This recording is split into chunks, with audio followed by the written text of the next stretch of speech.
Hello my friends. तो मैं हूँ आंचल और मैं आपके लिए लेके आई हूँ नीट 2023 से रिलेटेड उसकी रैंक काउंसलिंग कट ऑफ के बारे में ढेर सारी इन्फॉर्मेशन। तो स्टार्ट करते हैं वीडियो विदाउट एनी डिले। तो अगर मैं बात करती हूँ कि लास्ट ईयर 2022 में 70 प्लस पर जो स्टूडेंट्स थे उनकी कितनी रैंक थी, तो उनकी 50 रैंक थी। और अगर मैं 2023 में बात करती हूँ तो इस बार वो 320 तक है।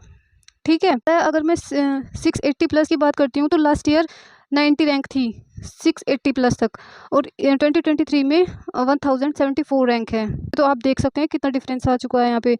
और अगर 650 की प्लस की बात करूँ 2022 में 4480 थी, 2023 में इसमें आ जाता है 7150।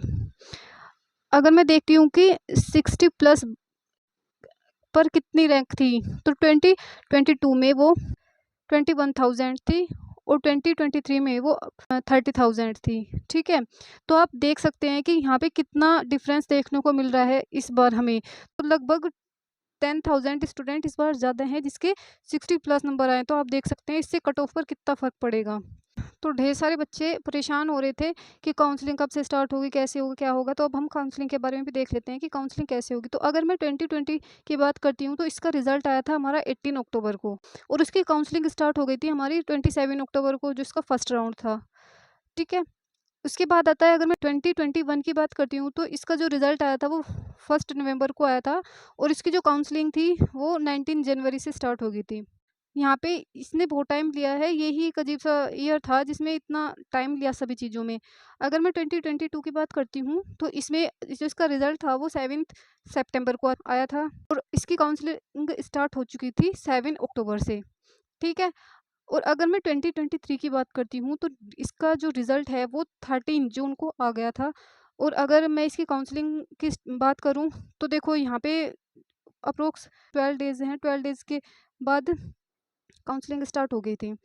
अब यहाँ पे तो ज़्यादा टाइम लग गया है, ये यहाँ पे इसको अगर हम छोड़ दें और 2022 भी देखते हैं तो यहाँ पे 25 डेज़ लग गए थे। तो हम यहाँ पे भी अप्रोक्स 15 से 20 दिन मानकर चल सकते हैं। तो हम जून एंड तक मान सकते हैं कि काउंसलिंग जो है हमारी जून एंड तक स्टार्ट हो जाएगी।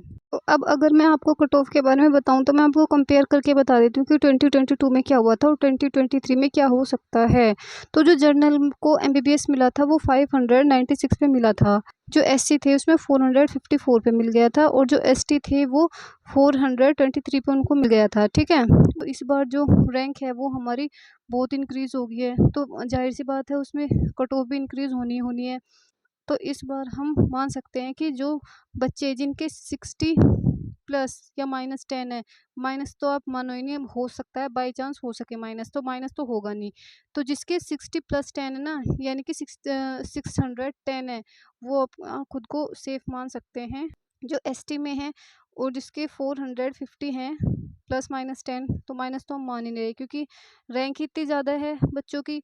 तो आप अगर आपके 460 हैं तो आपको भी कॉलेज मिल सकता है, तो आप भी खुद को सेफ मान सकते हैं। अगर मैं एसटी की बात करती हूँ तो उसमें 420 हम मान के चलते हैं +10, तो उसमें 430 पर तो अपने आप को सेफ मान सकते हैं।